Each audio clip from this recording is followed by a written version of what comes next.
Hum. Então vamos lá, vamos começar.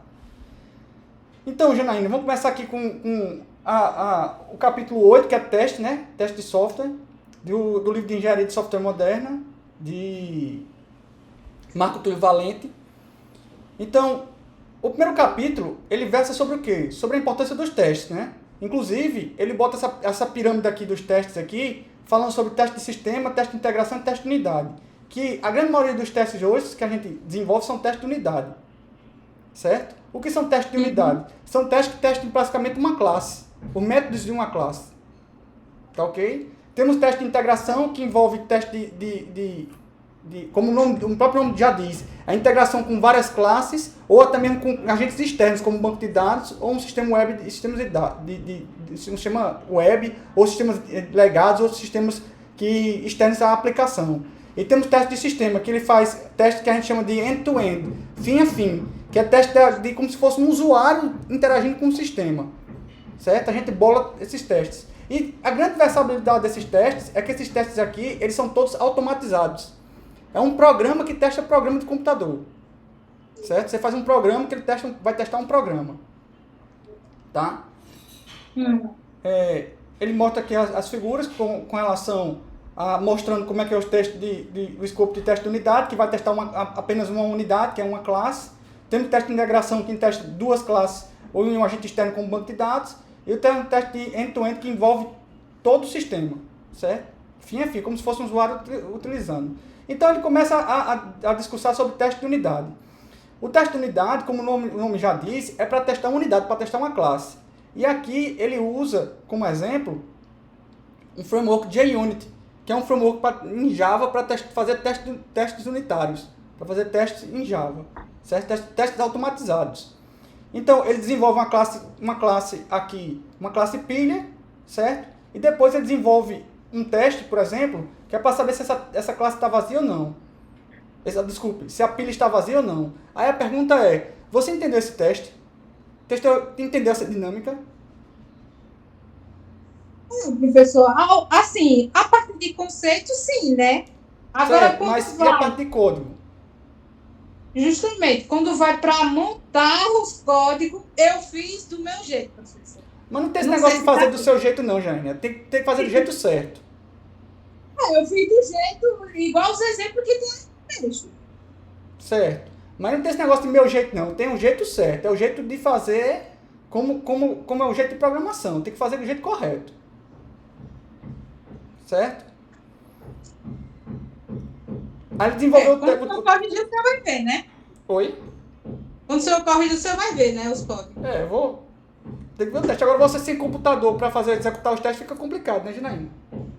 Então, o que faltou a mim foi prática. Mas como eu já estou encerrando essa disciplina, pagando só cadeira mesmo, e aqui é difícil para estágio nessa área.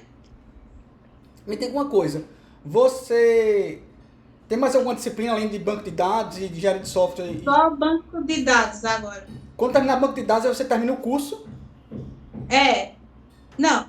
Não, eu já sou formada, né? Agora que eu fiquei pagando essas cadeiras, né? Você ficou o quê? Desculpa. Eu já sou formada já. Você já o Eu quê? me formei em 2016. Você já se Aí formou? sim, aí só ficou eu pagando essas cadeiras. Não, você não pode ter se formado sem pegar essas dependências, não, Janaína. Você não se Aí formou. é. É. Ah, então Como é que você pronto. se Então, forma sem devendo disciplina ainda? Você não se formou ainda. eu pensava que era assim. Não, de maneira nenhuma. Se você tivesse já formado, você estava com o diploma na mão. Não, recebi não, certificado ainda não. Não recebeu diploma. Se você não recebeu o diploma ainda, é porque falta disciplina né, para você cursar. Aí é por isso que eu perguntei, as disciplinas que faltam são essas três só? Não falta mais Para esse nenhuma? semestre já, para esse curso, eu já paguei 3 antes, aí falta essas 3. Aí já encerrei quase 2, só falta uma agora, banca de dados. Certo, aí quando terminar banco de dados, encerra. Encerra, não tenho mais disciplina para pagar. Tá certo. Então, continuando. Então, ele desenvolveu aqui, aí ele começa a discorrer com o que é que significa, como é que é a execução de código em Java, executando o teste, certo? Basicamente, o que é que ele faz? ele cria uma classe pilha, certo? Usando um array list para guardar os elementos, e desenvolver os métodos size, que é para saber o tamanho, quantos elementos tem nessa pilha, o método isEmpty para saber se a pilha está vazia ou não, os métodos push para colocar um elemento dentro da pilha e pop para retirar um elemento da pilha, certo? E desenvolveu aqui um teste. E no JUnit ele bota uma notação @teste para descrever um teste, para dizer, ó, esse método aqui é um teste. Então, ele aqui nesse teste, ele cria um objeto do tipo pilha, e assim que criou, essa pilha já está vazia. Então, ele verifica se essa pilha está vazia. A pilha está vazia, então ele verifica com assert true se é verdade, se essa pilha está vazia. Como ele acabou de criar e não colocou nenhum elemento nessa pilha, então essa pilha está vazia. Então, esse teste retorna verdadeiro, certo? E ele começa a discorrer sobre coisas que tem que acontecer. Por exemplo, o teste tem que ser rápido de executar, como os testes unitários são rápidos de serem executados. E tem que dar uma visualização que você veja que todos os testes que foram executados passaram ou não no teste. Então, ele bota uma barra verde para dizer, ó, todos os testes que foram executados passaram. Então, ele mostra verde. Se algum teste falhar, ele vai mostrar uma barra vermelha dizendo, ó, algum teste falhou. E vai dizer exatamente qual foi o teste que falhou e qual linha falhou. Certo? Note que todos esses testes são automatizados. A partir daí, ele começa a desenvolver mais testes. Tá? Ele verifica, por exemplo, se uma pilha está vazia, como a gente já viu. Ele verifica se a pilha, dado que colocou um elemento, se a pilha não está vazia. Ele coloca 3 elementos na pilha e verifica se a pilha tem 3 elementos. Depois, ele coloca 3 elementos na pilha, retira 2 e verifica se o último elemento que foi retirado foi o 20. Depois, ele coloca um elemento na pilha e tenta retirar 2 elementos da pilha. Ao retirar 2 elementos da pilha, você não pode tirar um elemento da pilha vazia. Ao retirar isso, a pilha deve disparar uma exceção. Como ele vai disparar uma exceção, aí é verificado se realmente essa exceção é disparada. No caso, Empty Stack Exception. É verificado. Então, todo esse capítulo aqui, basicamente, ele serve para discorrer toda essa mecânica que é feita no JUnit, certo? No framework JUnit, para poder executar esses testes automatizados. Tá joia? Aí temos as definições, algumas definições que ele faz, que é um teste. Um teste é um método que implementa um teste, certo? Que o nome deriva da anotação @teste que a gente já falou lá na cima. Temos o que a gente chama de fixture, que é o estado do sistema que será testado por um ou mais métodos do teste, incluindo dados e objetos. Temos caso de teste, que é o test case, que é a classe com os métodos de teste. Temos uma suite de testes, que é um conjunto de casos de teste, dos quais são executados pelo framework de teste de unidades, que no caso que ele está falando é o JUnit, né? E temos o sistema sob testes, que é o System Under Test, o SUT, que é o sistema que está sendo testado. Ele discorre também quando escrever teste de unidade, certo? Teste de unidade, de maneira geral, tem que ser escritos hoje em dia. Hoje em dia você não imagina escrever um programa sem testes. Os testes ajudam a gente em vários sentidos. Não só para a gente verificar que uma funcionalidade que foi implementada está funcionando, como também serve para verificarmos que não houve regressões no nosso código. O que é uma regressão? É dado que uma coisa funcionava, deixou de funcionar. Certo? Quando você está um sistema está lá funcionando, adiciona uma nova funcionalidade e alguma coisa deixou de funcionar no sistema, significa que houve uma regressão. Então, os testes servem para garantir esse tipo de coisa também, para a gente garantir que não houve regressões. Certo? Certo. A gente já falou da regressão, dos testes. Bom, e ele fala também dos princípios FIRST, que é FIRST, que vem, a gente pronuncia em inglês é first, de primeiro em inglês, certo? Que é um acrônimo. Que é o quê? Os testes têm que ser o quê? Rápidos, independentes, determinísticos, autoverificáveis e escritos o quanto antes. O que ele quer dizer com rápido? A execução do teste tem que ser rápido. Se você tem um teste que, por exemplo, demora muito tempo para ser executado, como um teste de integração, teste de unidade e teste de integração são testes que geralmente demoram a ser executados. Então, esses testes aqui, a gente procura colocar para executar esse teste uma vez por dia, ou 2 vezes por dia, assim por diante, como são testes mais demorados. Tá? Agora, testes de unidades, que são testes mais rápidos de execução, aí a gente executa várias vezes por dia. Geralmente, quando a gente faz alguma mudança que você acrescenta no sistema, você faz a verificação via teste. Independentes, que um teste não tem que ser independente do outro. Ou seja, você não pode, se você vai executar um teste T1 e depois um teste T2, a execução T1, T2 tem que ter o mesmo resultado de execução de T2 e depois T1. Ou seja, tem que ser independentes, certo? Tem que ser determinísticos, que ele chama de repeatable. Na verdade, repeatable.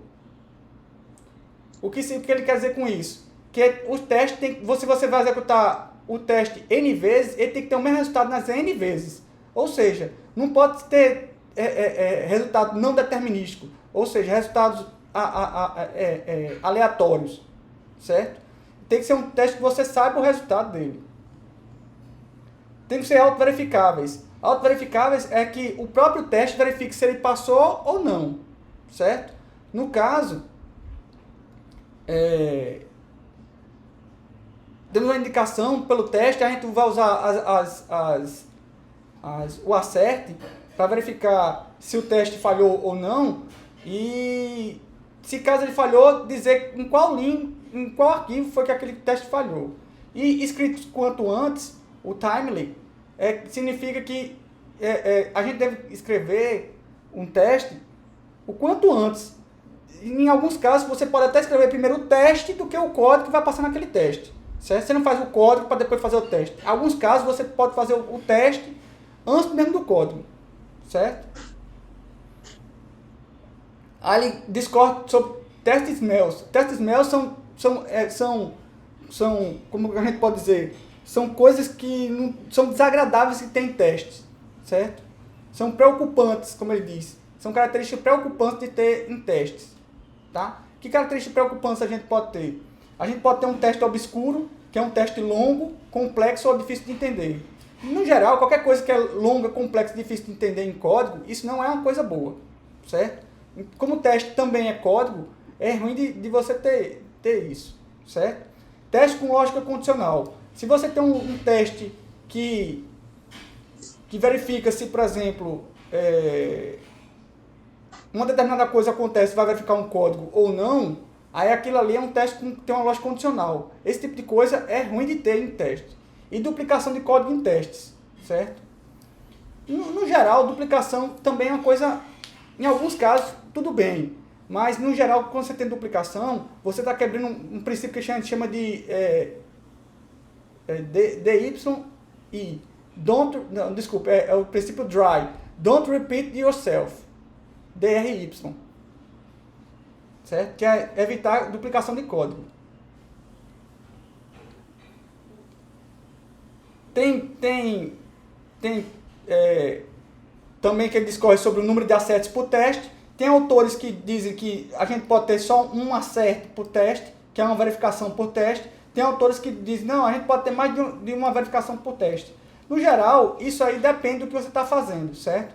Você pode até ter mais de um acerto por teste, mas desde que esses acertos sejam complementares, tá? Um acerte complementa o outro. Por exemplo, se você tem uma classe que verifica se ele retorna uma classe, por exemplo, livro, que retorna um livro, e você quer verificar o título daquele livro, aí você pode ter um acerto para isso. Mas se você retornou um livro e você quer dizer, quero verificar o título e o autor do livro, então você vai ter 2 acertos para aquilo ali. Então é plausível você ter 2 acertos dessa maneira no mesmo teste para poder verificar tanto se o título como o autor está correto. Nós temos a cobertura de testes, que é o quê? É uma funcionalidade para saber se o nosso código está sendo coberto pelos testes. Ou seja, lá no exemplo que ele colocou lá da classe de teste, e verifica-se que com o que está em verde está sendo testado, certo? O que está em branco aqui significa que não está sendo verificado, mas não precisa, porque basicamente é só a assinatura dos métodos, certo? Como o código que está lá dentro dele está em verdinho, significa que está tudo testado.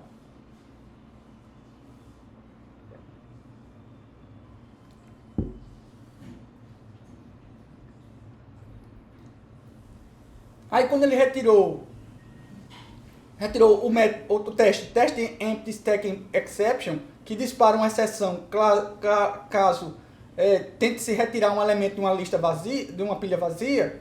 Então o que acontece?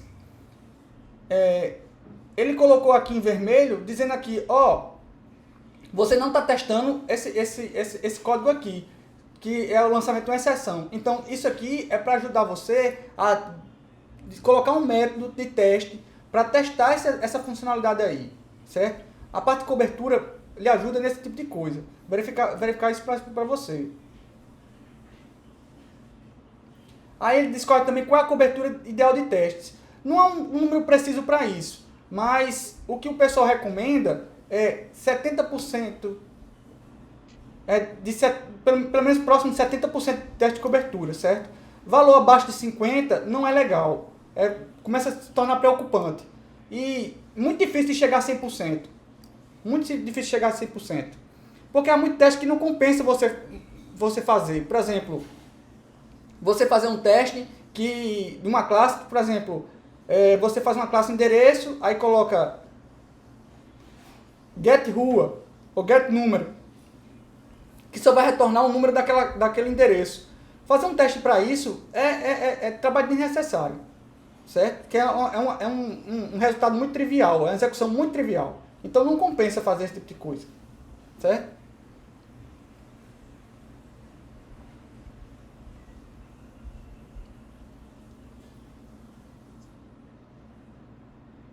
Aí ele começa a falar sobre testabilidade. Essa coisa de testabilidade é um negócio interessante, que é o seguinte: um teste também não serve só para você testar se o programa está funcionando ou não. Um teste tem outras características. Por exemplo, um teste ele serve até como documentação do seu código. Como assim? Você usa um conjunto de classes, aí você faz, poxa, eu não sei como é que eu uso essas classes para fazer alguma coisa. Então você vai lá no teste e vê como essas classes estão sendo utilizadas. Então, de uma certa maneira, é um exemplo. Então serve como documentação para você. Certo? Outra coisa que o teste lhe ajuda é no design das suas classes. Se você tem um conjunto de classes, uma classe ou um conjunto de classes que está difícil de serem testadas, significa que o design daquelas classes não está bom. Ou seja, a testabilidade daquelas classes não está legal. Então, aquilo ali é para você, com base no teste, e o teste vai lhe dizer isso.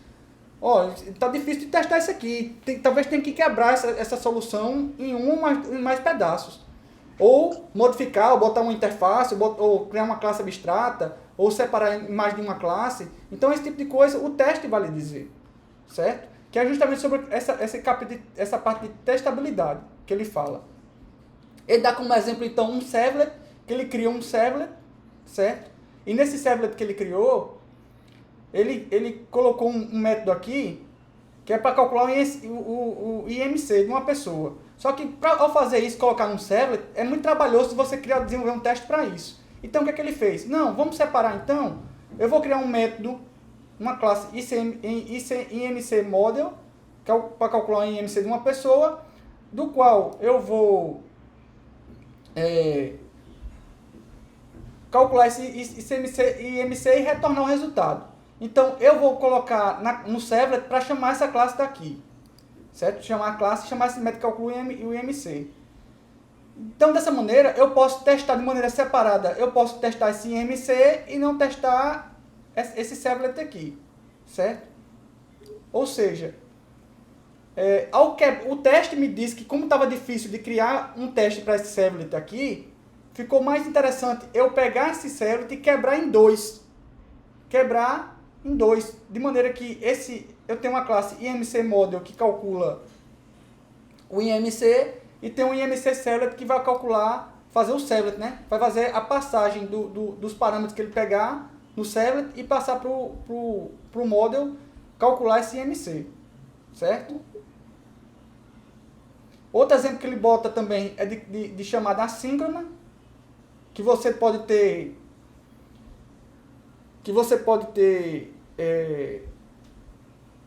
uma classe que você vai chamar de maneira assíncrona, tá?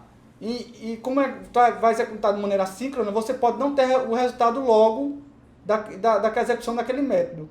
Então, uma outra maneira de fazer isso é o que ele fez? ó, vou quebrar esse método em dois. Um método vai ser síncrono e outro vai ser com a chamada assíncrona. O método síncrono, ele vai me dar o resultado que eu vou testar no teste, e esse daqui eu posso não testar via teste. Embora o ideal seria testar os dois, né? Aí ele começa a falar de mock. O que é um mock? O mock funciona como se fosse um dublê, Janaína. Ele funciona como se fosse uma peça que você cria para lhe ajudar num teste. Por exemplo, deixa eu dar um exemplo para você. Vou usar o mesmo exemplo que ele usou aqui. Ele criou um book search aqui. Ele tem um serviço book search que ele passa um serviço de book, o book service no caso, e esse book service ele vai receber os dados, no caso o ISBN do livro, e vai retornar um objeto do tipo livro, certo? Só que ele faz, poxa, mas eu gostaria de testar essa classe daqui. Como é que eu faço? Ele criou então um dublê, que no caso é um mock de book service, que tem só retorna só basicamente as strings relevantes ao resultado que ele tem. Então ele colocou ali como se fosse um serviço, como se tivesse, sem ser uma chamada de internet, mas retorna só o resultado, e dessa maneira ele testa a classe dele lá, que é a classe Book Search que ele quer, certo? É como se ao invés dele fosse na internet buscar o resultado, ele vai em memória buscar o resultado, em memória do computador, certo? Dessa maneira ele testa a classe Book Search sem precisar acessar a internet ou o serviço externo, né? E existem frameworks de mocks para poder criar isso aí. Um mais popular no mundo Java é o Mockito, certo? Que ele só ajuda a gente a criar os nossos dublês. Eu particularmente não gosto muito desse framework não. Eu prefiro você criar interfaces e você criar implementações para isso aí, para essas interfaces, certo? Eu acho que fica muito mais limpo para você. Ele diferencia mocks de stubs, que basicamente a diferença é mínima, tá? Então nem compensa muito a gente entrar muito em discussão o que é um mock e o que é um stub, certo? Mas basicamente é tudo a mesma coisa.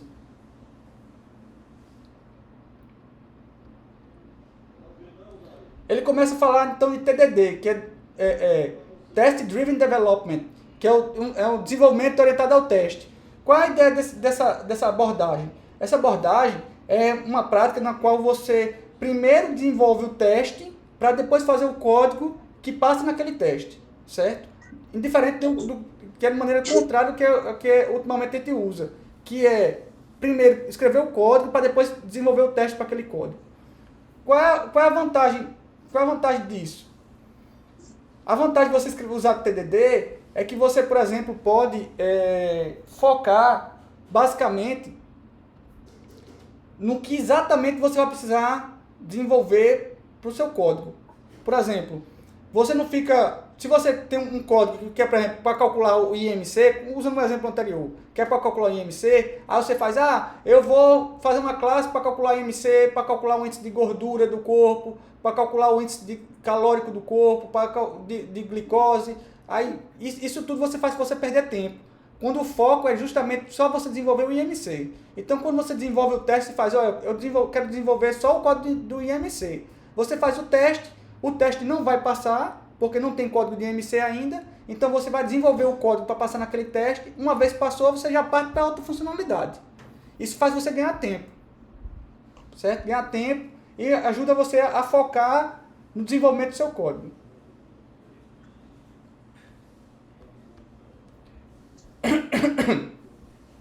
Ele fala de teste de integração, também conhecido como teste de serviço, certo? Onde temos que testar mais de um elemento. No caso, ele fez um agente de compromisso para testar os elementos desse sistema, certo? E teste de sistema, que é o teste de ponta a ponta. que é o end-to-end. Ele aqui fez um teste usando um framework chamado Selenium, que ele usa para testar uma página web, certo? Fala de teste caixa preta e teste caixa branca, que no caso o teste caixa preta são testes que são escritos com base apenas na interface do sistema sob testes, tá? E o teste caixa branca é a escrita do teste que considera informações sobre o código e a estrutura do sistema sob teste.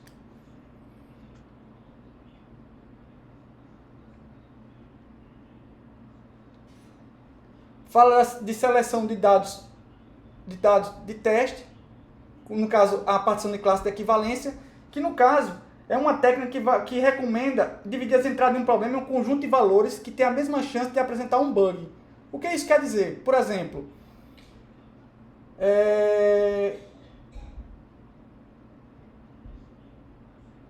um exemplo, se você vai testar, vamos botar naquele exemplo lá da classe, deixa eu botar lá em cima, lá na classe pilha, de novo. Eu acho que fica mais simples explicar lá na classe pilha.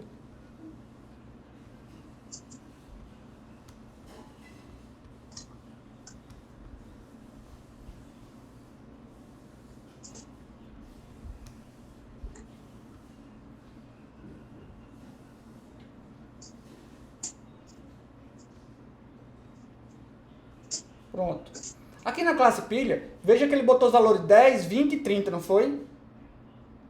Tá conseguindo ver aí, Janaína? Ele colocou 10, 20 e 30. Aqui, ó. Não tá muito não, professor, mas pode continuar. Tá. Ele botou 10, 20 e 30 como valores aqui para empilhar. Colocar na pilha. Por que não botou, por exemplo, 1, 2, 3, 4, 5, 6, 7, 8, 9, até 30? Porque esses valores são equivalentes. Ele podia botar, ele fez, já que são equivalentes, são números inteiros, eu vou botar só 3 números inteiros, 10, 20 e 30. Para não ter que colocar muitos. Por exemplo, você vai testar uma porcentagem, você precisa botar todos os valores da porcentagem? Não. Bota só um valor, por exemplo, inteiro de porcentagem, por exemplo, 10%, um valor real, por exemplo, 10,5%, e depois outro valor perto que a gente chama das bordas. Um valor, como por exemplo, 0 e um valor que seja o máximo permitido pelo seu método que você está testando. Entendeu? Deixa eu levar lá para baixo novamente.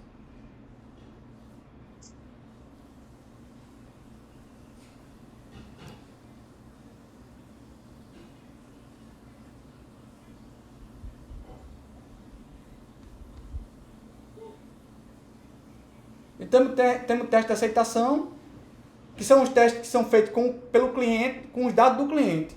Então, o resultado desse teste irão determinar se o cliente está de acordo ou não com a implementação realizada. Você vai pegar os testes e vai botar para o cliente executar. Ó, cliente, executa aí, vê o que é que você acha.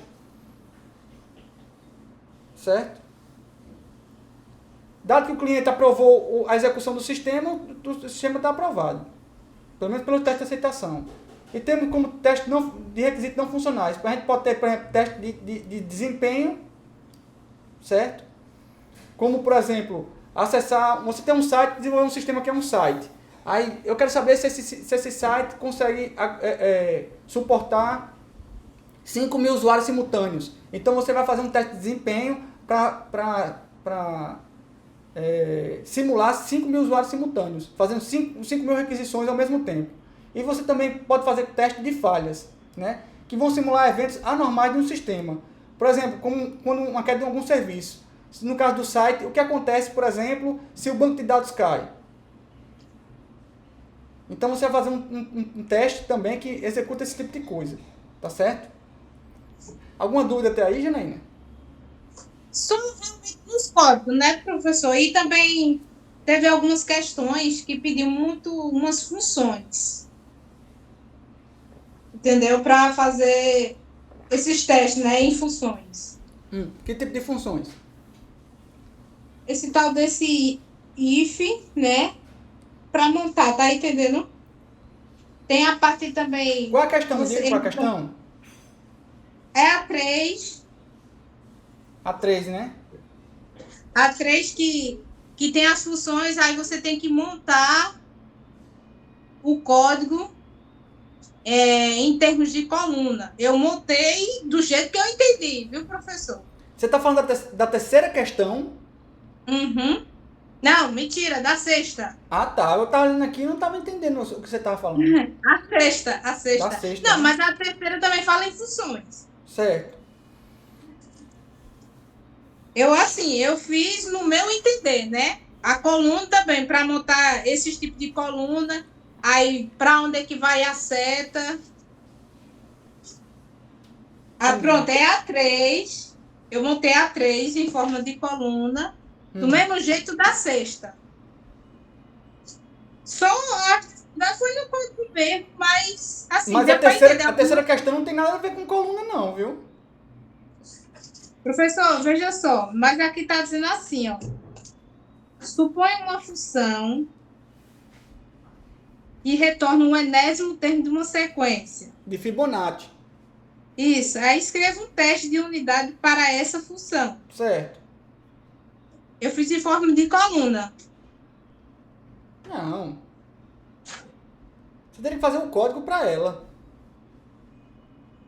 Pronto, eu não. Então, justamente, essa parte eu não fiz, eu só fiz essa parte de coluna. Certo. Do mesmo jeito também, é a 6ª também. Define as chamadas da função f que o texto realiza. A 6ª questão é isso? Porque, se você analisar bem direitinho... Peraí, você está falando da 6ª questão? Agora é da 6ª. Certo. Se você analisar bem direitinho, eu mesmo não, eu deixei nessa forma de coluna, pode ser que esteja errado realmente, mas porque eu não soube fazer o código. Certo. Mas só essa 3 e essa 6. O resto foi tranquilo? Deu para desenrolar. Tá certo. Tá joia. Deixa eu ver. Então, eu vou corrigir as questões, viu, Janaína? E ainda hoje eu entrego o resultado e digo qual vai ser a sua média, viu? Certo. Tá Também, certo? professor, quantas aulas? 8 aulas. É. Foi bom, né? Na empreendedorismo só foi 3. Tá E certo. ainda tirei nota boa. Ó, coisa boa, parabéns.